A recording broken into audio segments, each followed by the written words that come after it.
So I'm here with formerly homeless Dr. Tommy Watson, who tells the story of beating the odds in his award-winning film Resilient. How are you doing today, Dr. Watson? And I'm doing great, Ryan. How about yourself, brother? I'm excellent. Thank you so much for joining me. So I watched the short film. It was excellent. And you went through a lot of like different trials and tribulations like early on growing up. Can you talk about those a little?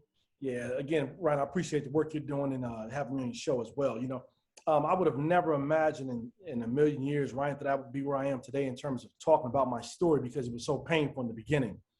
I grew up in Denver, Colorado. My mother and father were drug addicts and shoplifters who unfortunately were arrested 121 times by the time I finished high school. So as a kid, as you can imagine, my siblings and I, we spent a lot of time in foster homes, crisis centers, motel rooms. There's 6 of us. Ryan, there was never one time we all lived together as kids growing up. And that was pretty devastating. In fact, the longest period of time I lived with my mother and father was from 5th to 8th grade. The other times we were living with grandparents, my grandmother or aunts. I was so broken as a 3rd grader because I'd been through so much by the time I arrived with my aunt that my only goal was actually to join the local gang. It was the Crips at the time. And I had hopes of leading them because I was so broken inside. And one of the best things that ever happened to me was my aunt got me involved in basketball, which literally saved my life at the time because I was at a road where I was seriously considering joining a gang, as the case for a lot of kids who join gangs because you end up going through so much stuff, you don't feel connected and you have this emptiness going on inside early on. And, going a little further, my mother and father, the first year I was born, my mother was arrested 11 times. So as you can imagine a baby having that detachment away from the one person who brings you into this world was pretty devastating. And, I met my oldest brother by pure coincidence in the 2nd grade, Ryan, and, he happened to be visiting the foster home, and I was in a foster home. He happened to be visiting from another foster home, and my sisters happened to remember him from when he was a kid, So there was a lot of trauma and turmoil that kind of took place in my life early on that I had to endure that could have broke me in many, many ways. And, lived in numerous motel rooms. By the time I was in high school, I got a big break, getting a chance to go out to a private suburban Denver high school, which my mother and father went back to prison right before I went to the school and were against me going out to the school. I went out to the school and took 3 city buses one way as a 9th grader each morning, and then did the same thing on the way back home. My day started at 6:30 in the morning, didn't end until almost 8 to 10 o'clock at night, depending on when sports is over with. At the time in high school, I was living with my grandmother. I'm a junior year of high school. My grandmother had developed Alzheimer's disease. So she had to be placed into a nursing home. My little brother got involved in gangs and taking a gun to school and attempted to shoot a kid in school, was shipped off to juvenile prison. And I literally found myself homeless as my mother came out of prison for the last time, but she couldn't find a job because she had been in prison so many times. And, she turned to selling drugs to take care of us. In the middle of my senior year of high school, my mother got busted for selling drugs and was went her way back to prison again. Fortunately for me, at the time, I was an athlete, even though I was homeless, and I was being recruited by over 30 schools across the country, and ended up going to sign and play football at the University of Minnesota. I left there on a Greyhound bus nearly 30 years ago, Ryan. I never moved back home because I had no home to return to once I left Denver. So the movie Resilient is all about that journey in terms of what it took for me to survive and thrive in the midst of very chaotic circumstances. And it's an incredible short film. You see so much of that, like the lack of family support. Watching the film, how did you stay motivated, like during that process to continue, fighting for having an education and doing something better with your life? Because so many people and stuff grow up in those situations, and maybe they even have some athletic talent, but they say like it's just not worth it. I'm gonna hang out on the block. Yeah, you're right about that, Ryan. One of the things I had to learn how to do at an early age was I had to learn to dream beyond my circumstances. So I remember when I was about 5 years old, me and my little brother moved away from my grandmother, back with my parents. And I remember we were in this apartment building where it was dead smack in the hood, and all the kids seemed to have bikes in the complex. And we didn't have a bike. I didn't have a bike, and neither was my parents spending time with us trying to teach us how to ride bikes. So I remember seeing a 10-speed bike by the trash can, and I got on the bike. I pulled the bike over, Ryan, to a car. I got on the hood of the car, and I got on the bike because I was convinced, because every day I would see those kids riding bikes, Ryan, I was telling myself, I'm going to learn how to ride a bike same way. And I got on this bike. My feet can barely touch the pedals, but I started riding, teaching myself how to do that. So that was something I had to learn how to do, Ryan, even in the midst of the circumstances that I was in. I had to continue to be a dreamer. And, sometimes we hear people talk about dreams and we say, oh, that's kind of cliche, but it's really a reality though, man, because when you can begin to see, before you can achieve anything, you're gonna have to believe it first or dream about it. So I was constantly putting myself in the circumstances where I was saying, hey, you know what? I'm going to be here one day. I'm going to the NFL one day. I'm going to the NBA one day. So let me find the players who I want to emulate. It was Barry Sanders at the time when I was coming through football wise, and I watched a lot of things that they did, and I began to use his life as a blueprint for mine, but I was also blessed with my grandmother who would come and retrieve me and my siblings a lot from foster homes and stuff like that. So my grandmother Helen was a huge blessing to me. I really like the part in the short film where your grandmother, she's like, how he's supposed to pay for this school? And she's like, well, the coach is like, he can work. And then she's like, he can start today. And you're in your church coach. Did that really occur? Absolutely. My grandmother Helen was from Little Rock, Arkansas. She was a domestic, so she was a maid. So she believed in hard work. She didn't pull any punches when it came to hard work. And I remember, like you just mentioned before, that was my first day going out to this private suburban Denver high school. We met the coach, and the school was $12,000 a year. And I thought my grandmother was going to pull it out of her pocket to pay for retirement, out of her retirement, pay for the schooling. And we found out very quickly that I could actually work to pay for the other portion of my tuition. And I was shocked to hear that my grandmother not only wanted me to work the school grounds, but wanted to work right then and there in my nice clothes. And she left me there, Ryan, literally gave me bus fare and told me she would see me at home. And I was like, Grandma, are you serious? And that was that's how I paid for my school.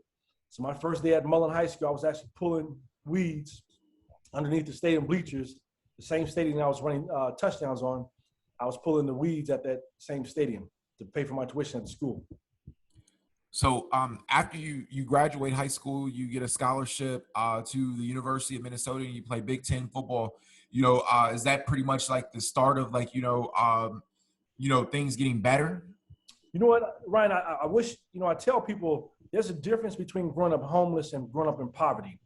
So when I was homeless growing up in Denver, Colorado, there was a lot of stuff we didn't have. My friends who grew up in poverty, even though they were growing up in the projects with a single parent mom, they still had some stability in terms of government assistance and a consistent place to return to most days, even if it was the projects, not minimizing that. But when you're dealing with homelessness, you don't know where the next meal is going to come from. You don't know when you're going to show back up to the motel room and your parents be gone. You don't know what shelter you're going to be in. So I left Denver, Colorado homeless. You would think that now that I was a Big Ten football player, that things got better for me. Well, I was still dealing with those situations around homelessness because I didn't have anywhere to turn to. I came to Denver. So oftentimes I was coming back to Denver for breaks and vacations. I didn't have anywhere to go. So my teammates would literally, right, they would take many of them from Texas. I was originally going to TCU, so many of them came to Texas as well. But many of them would take flights home, and I would be the one player getting on the city bus riding down to the Greyhound bus station. And they were all like, why are you going to Greyhound? Well, what I didn't tell them at the time was going from Minnesota to Denver usually took about 22 hours. So when I went home for breaks and vacations, I didn't know where I was going to stay at, but I knew right on the Greyhound bus, at least I had 2 days where I knew that I could sleep somewhere, even if it was just on the bus. So, those situations around homelessness still don't necessarily subside just because you're on a college campus with the scholarship. So things didn't really get better for me until I actually graduated from college and began to land a job where I was able to make more money and be able to stabilize myself. Yeah. And what made you put down your thoughts? I guess you wrote a book, A Face of Courage, the Tommy Watson story, which is what the short film is based on. So what gave you the idea, to tell your story? Yeah. I was in so much pain at the University of Minnesota, Ryan. There was even a moment where I even contemplated suicide for a moment there. I was in the depression, and I began telling my story verbally to one of my teammates and then a couple of coaches, and they encouraged me to share with at a domestic shelter for an event that I orchestrated for the team. And I just found that my story was uplifting and really encouraging a lot of people. And I told myself that it was something that needed to be shared, even though I was very embarrassed by it and it caused me so much pain. I found that my story was one that became something that inspired others. So I began to write about it. So writing my book did two things. It gave me a chance to heal. and it gave me a chance to help others in the process. So I always encourage people, man, if you're going through something, there's someone out there who can benefit from what you're going through. And, you know, writing a book gives you a chance to heal, because you have to become every character in the book when you're writing a book. Yeah. That's incredible. And the short film Resilient is amazing, a very compelling story. Do you have any plans, like, to take this to the big screen, or, do a TV series? Is Yeah, incredible. great question. You know, so I'm actually in the process of speaking to some folks now, myself and my entertainment lawyer, to try to get a featured movie. So I already have the script written for the featured movie and a script written for the TV series. So what I would like to do ideally is to find some folks to partner with, because I would like to serve as executive producer. I'm not looking to sell my story in any capacity, because I want to be with it to make sure it's shared in a genuine aspect, and but at the same time, taking into consideration that Hollywood is going to do some things that are different, but looking to partner with some folks to do those things. So we'll see what happens here. So I'm excited about the next journey on this role for me as well. Yeah, I definitely enjoyed watching the film, and I think it would be really great on I can see it on different platforms like Netflix or the CW. It's really amazing work.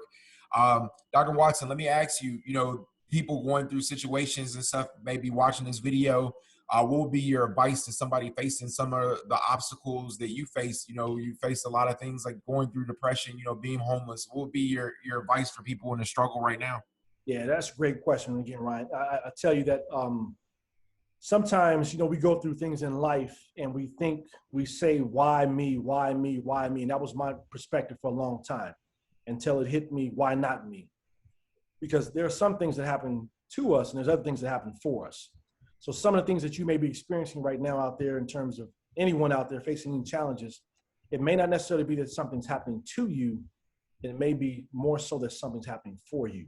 So you start asking yourself, what are the lessons that I'm learning from these experiences, and how those experiences can be tied into opportunities for me to, one, heal, and two, help other people as well, because there are a ton of people out there who can benefit from, no matter what your situation may be, there's someone out there waiting and would love to hear how you overcame it. So be an overcomer. Being an overcomer is about, people hear resilience sometimes, and we think resilience is all about surviving, but resilience is also about thriving. It's not just getting through wounded. It is getting through wounded, but asking myself, what did I learn from those experiences, Ryan, as I went through them, that are going to help me thrive? That's where the thriving piece comes in. So don't just survive what you've gone through, actually thrive by learning the lessons and asking the questions. And remember, adversity sometimes is a far better teacher than victory. So the adversity that you're going through in life can probably teach you far more than your greatest victory that you've ever experienced. And we see that a lot in sports. Most sports teams want to actually lose before they get into the playoffs, so that they can actually learn lessons that will help propel them to win later on, though. And I know, Ryan, you're an actor as well, right? So yeah, I am. I'm going to have to get you in that film somehow, some way, brother. Oh, definitely. That would be excellent, Dr. Watson. I appreciate speaking with you. You're such a positive individual.